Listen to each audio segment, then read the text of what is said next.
আমার কবিতার নাম আমাদের স্বাধীনতা। কবি সুবল চন্দ্র বিশ্বাস। আমি বহুদূর থেকে বাংলার পূর্ব প্রান্তরে ছুটে এসেছি। কত শত পাহাড় কাটা গুহার সুড়ঙ্গ পথে শিলচর হয়ে আগরতলা এসেছি। আমি চট্টগ্রাম ঢাকা হয়ে কলকাতা পৌঁছাতে পারিনি। আমরা বাঙালি, বাংলা কেন হলো এত ভাগাভাগি? এপার সিলেট ওপার শিলচর, কছারীদের কাছার জেলা বানিয়ে রেখেছ। ওরে হিংস্র পশুর দল, তোদের জালিয়াতির দেশ ভাগাভাগি, রক্ত খাওয়া আজও বইছে তার ঝড়।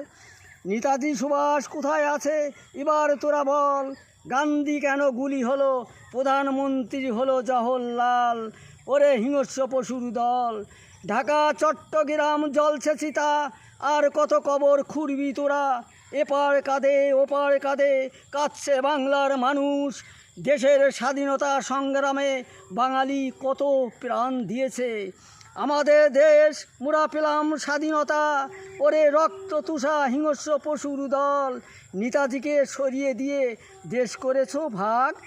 বাঙালি তোরা কল্লি ভরাডুবি, কল্লি রসাতল।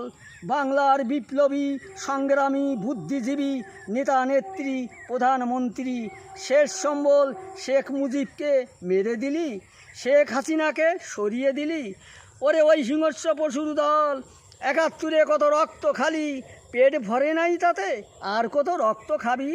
জাগো জাগো বাংলার মানুষ জাগো, রক্ত খাওয়াদের জিহ্বা এবার টেনেছিল।